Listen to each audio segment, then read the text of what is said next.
going on, everybody? It's your boy Joey. And I'm just Shay. And this is the Use Your Power podcast. And today's topic, dating in the church.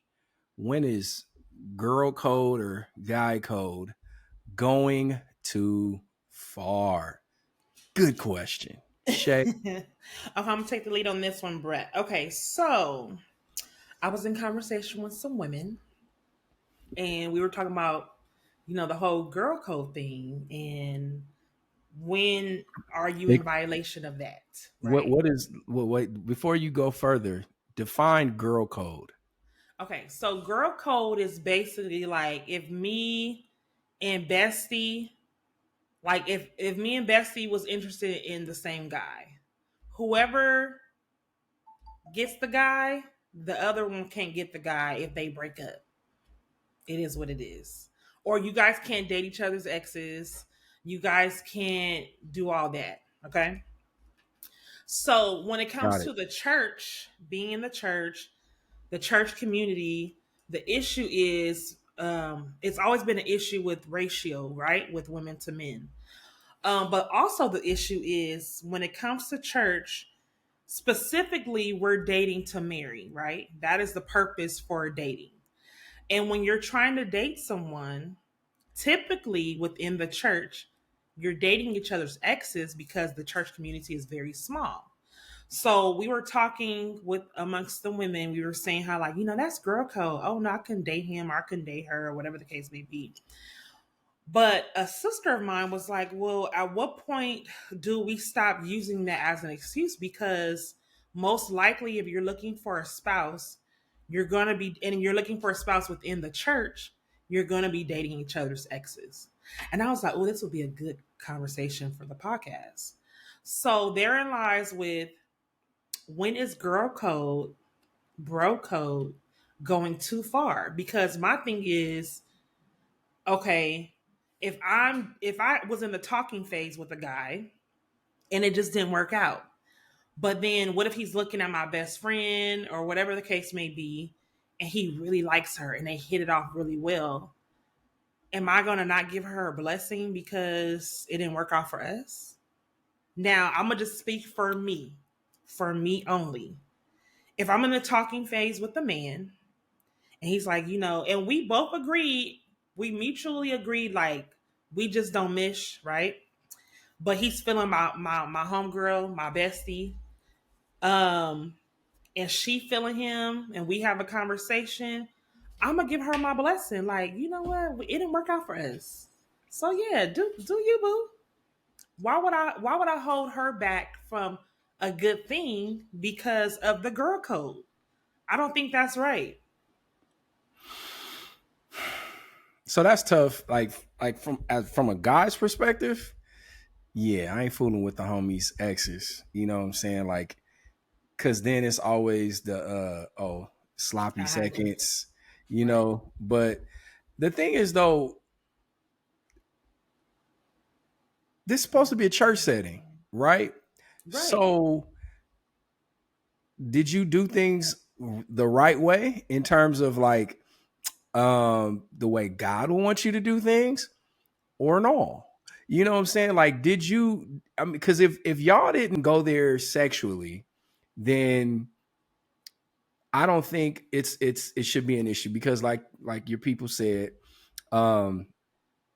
it's the church, it's a smaller demographic, and you guys are going to intersect at some point, right? And it's all the same group of people. And so I think whether or not it's an issue kind of depends on where you went in the relationship. How far y'all went? Did you keep it? Did you keep it godly or no? did you do things pleasing as unto the Lord or no? Did you do things the way that would please Jesus? You sound like Bill Cosby. Or did you do things that the world would do? See, that's the question. That is the question. Okay, so let's break that down. If you did things correctly and you guys weren't physical, does that rule still apply? I mean, as a guy, yeah. You know what I'm So saying? it If still applies saying that you guys can't date? if he smashed, No, I'm saying if they never smashed, they was oh just well, in that talking phase, does that still apply for men? nah, man. Like honestly, I mean, maybe for some guys it does, but you know, like if y'all didn't consummate the the relationship, if Right. you didn't go there, Why you- then okay. yeah, it's like, you know, all bets are off. You know, have your way. But yeah, if you Happy away. if you did go there, Okay, nah. so there are certain boundaries as far as even, and not to be graphic because we know this is a church podcast, WWID. Okay. Indeed, And WWID. maybe at the end of the season we will reveal that to y'all. But until now, WWID. Okay. Um are there certain boundaries? So if I just kiss the brother, but it's like, is there still a boundary? Because it's like, well, I kissed your girl. You know what I'm saying? See, that's where pride comes in. That's where pride comes in. It's like how much pride you got, because first of all, if it's your boy and he tells you that, that's so disrespectful. And it's like, oh, for real, that's what we doing. Like, all right, son, I feel you. Okay, he might be jealous. He might not like the fact that you with the one that he used to be with, right? If he says something like that, it ain't about bro code at that point. It's like there's something else going on. Either he's jealous, or I don't know, maybe y'all got that kind of relationship where y'all just kind of crack them jokes. But I'll be like, for real, bro? You know, like Right. that's what we doing? So, yeah, I mean, I don't know. I mean, most people, I don't know. I guess it depends on how you look at kissing, right? Some people look at kissing as like super duper intimate and whatever. And it's like, oh, you kissed him. I don't know. But, you know, other people be Right. like, oh, that's all y'all did? Oh, all right, we good. Then we good. Yeah. So that's an individualistic thing. Like, you know, it depends on what you like or what you're willing to deal with, I should say, individually. Now, does it matter if, depending on the relationship? So I have like, okay, of course, if it's siblings, you guys are not going to be sharing each other's exes. But even in the talking phase, it's like, well, if I talk to a dude and it didn't work out, and then my sister ended up talking to the dude and it works out, like, wouldn't that be weird? Like, that's my sister. Like, sis, You talking about your sister in the Lord, or you talking about your no, biological sister?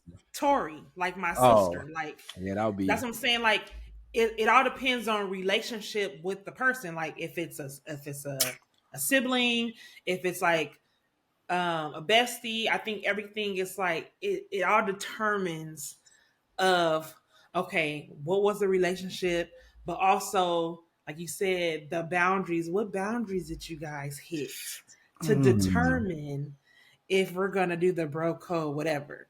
So it really boils down to the confidence and the security level of the people that are currently in the relationship, right? Got it. So if you the homie and you want to date my ex, knowing that I fornicated with this woman and you cool with that, and I'm over it, she's over it, and y'all want to move on together, then cool. As long as he understands that, hey, this happened, and as long as she's over what happened, then yeah, I mean, if that's what makes y'all happy, so be it. So therein lies where the bro code and the girl code, it don't even matter.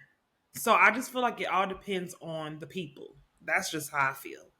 It all depends on the people because, like you said, if you're secure with yourself, um, and think people are over it, and you consciously know, like, your homeboy had your wife previously, even though it was some years ago, but he's with your wife. You have to. That's you gonna have to deal with that at the end of the day. It's gonna be on your conscience. It's gonna be, you're gonna have to deal with that, and you're gonna have to reap the consequences of whatever comes with it. And I'm gonna say this. That should be a lesson to y'all in the church. People in the world do what they want. We don't hold, if you hear this podcast, any of these shows, and you are not a Christian, you are not a believer in Jesus Christ, we are not holding you to the same standard that we hold our brothers and sisters in Amen. Christ, our fellow believers. We don't hold y'all to the same standard. But if you are a believer, you are a Christ follower, let this be a warning and a lesson to you. Do right. Mm-hmm. Right? Sin has consequence. Mm-hmm. This is not a huge issue if you do things the right way. If you do things God's way, it's not a big deal, right? Because there isn't fornication involved. Because really, that's the issue.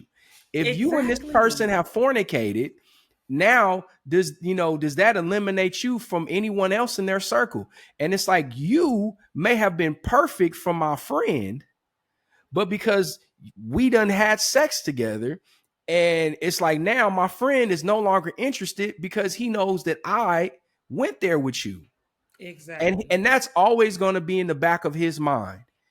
And that's creates a whole different set of issues that he doesn't want to deal with. So now who would have been perfect for you is no longer perfect for you because you messed it up by sin.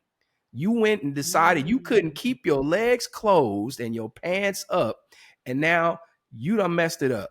Or maybe she got a friend in her circle that would have been perfect for you, but because you smashed the homie, you messed it up. You messed it up, right? And so let that be a lesson and a warning. Stay out of sin. Do things the way God intended for us to do them, and this won't be an issue. And I think that's where, and we could stay right here for a minute, I think that's where us saints go wrong, especially us single saints. Like, if you do things the right way, because everybody's not going to click. And that's what dating is about, is to get to know the person to see if that person is going to be for you.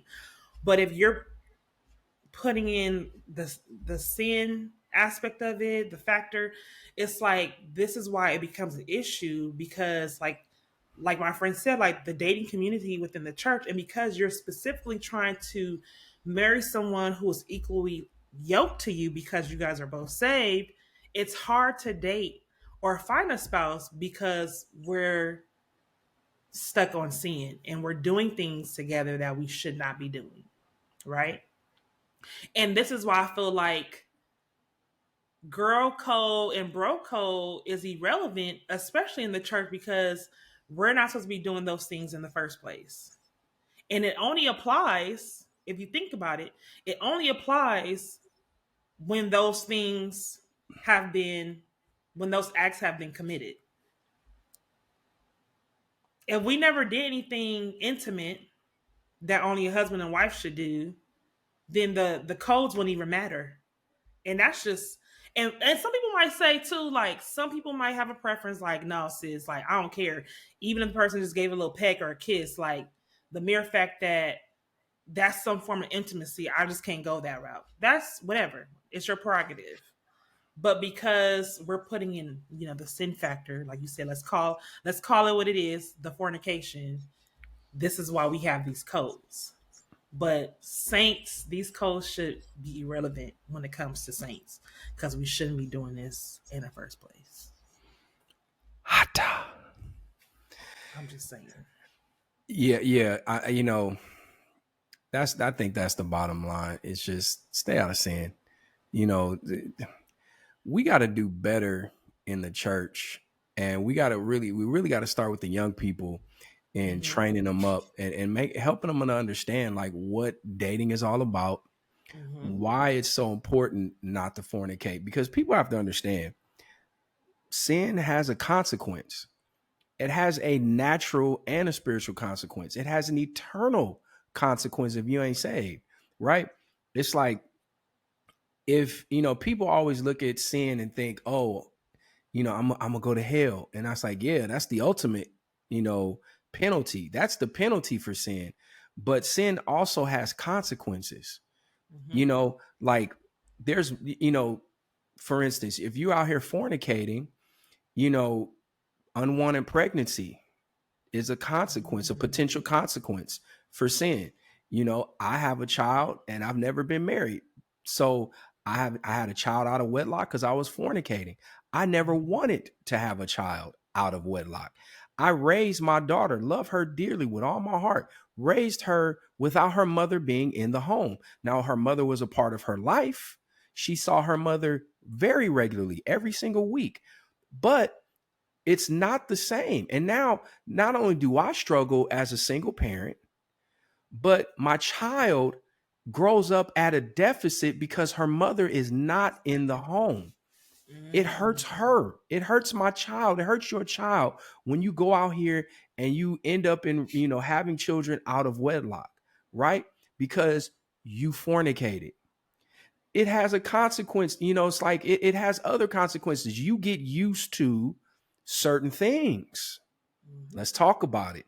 You get used to certain activities, certain behaviors. Maybe this woman did it a certain way and you really like what she did, and now y'all not together. Maybe this man did it a certain way and you like the way he did, and now y'all not together. And now the next person that y'all get with, you're, whether you realize it or not, you're mentally comparing them to the person that you were with beforehand that you shouldn't have been with in the first place as a saint, right? These are consequences that sin brings with them, right? These are things we don't think about. Let's not talk about disease, sexually transmitted diseases. There's a consequence to fornication, right? Now, do these things always happen? One of them is always going to happen, whether it's an unwanted pregnancy, whether it is an STD, or if it's the case of now I got people to compare my wife or my husband to. There's a consequence. There is always a consequence, and you don't have to wait till eternity to suffer the penalty for sin. You can suffer the consequences of it right now. Matter of fact, you will suffer the consequences, and God ain't delivering you from every single consequence. Can he heal your body if you get an STD? Absolutely. But is he? Probably not. Right? You're probably going to be stuck with that disease for the rest of your life. Is it the end of the world? No.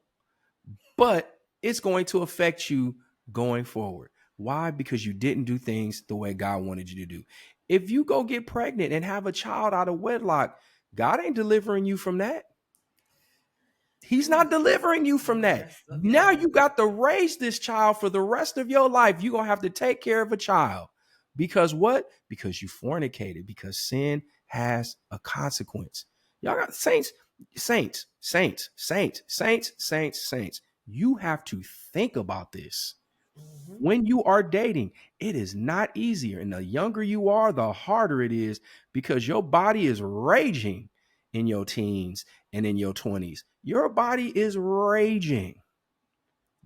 Been there, done that. And guess what? As you get older, it may not rage the same, but it's still going strong. I remember Pastor Swanson used to talk about that. You got old perverted old men in their 80s and still, can't even do nothing, but it's like, yeah, because your body still has this craving, this desire. So it's like, yeah, we get it. That's why Paul said it's better to marry than to burn. But it's like you have to understand that these things have consequences. What other consequences does fornication have? How about it changes your mentality? Yes.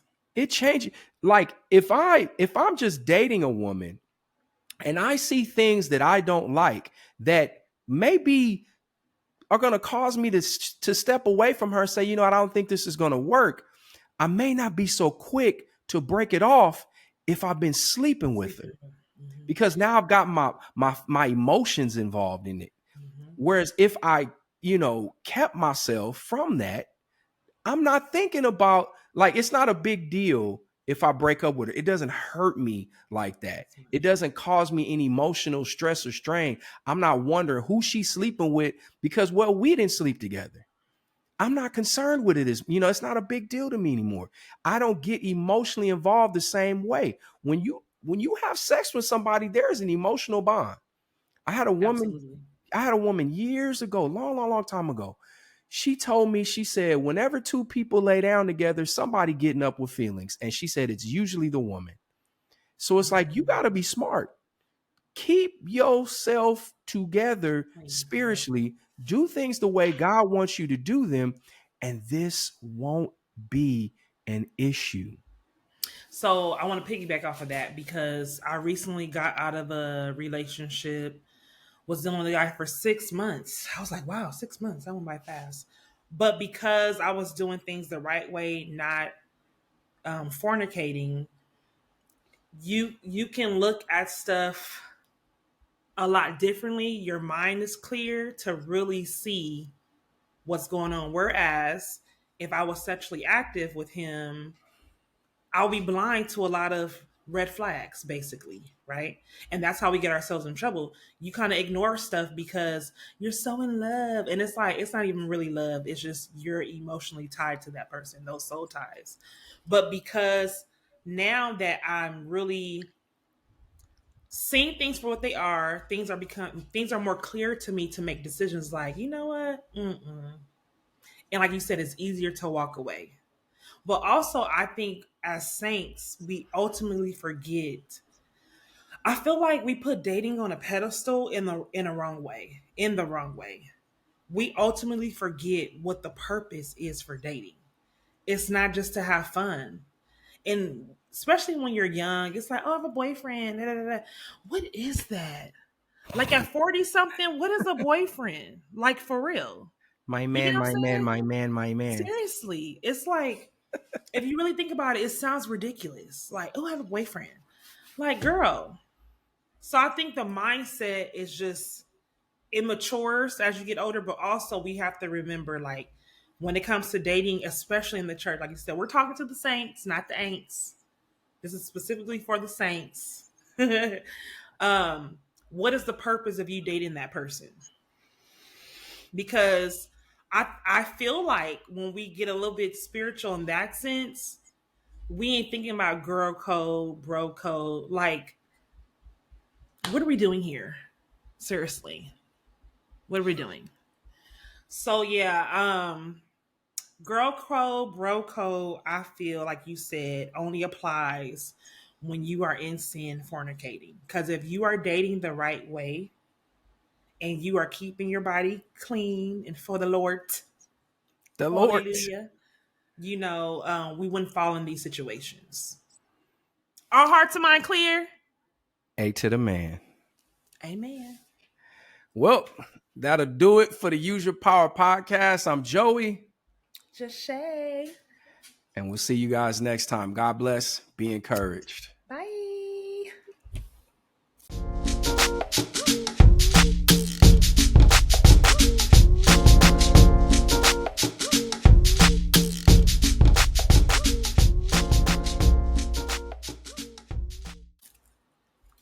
We did that, bro. 3 Bruh. shows? Wait. No, it's 26. No, look at the time. Oh, 12:30. We did that, bro. Bruh.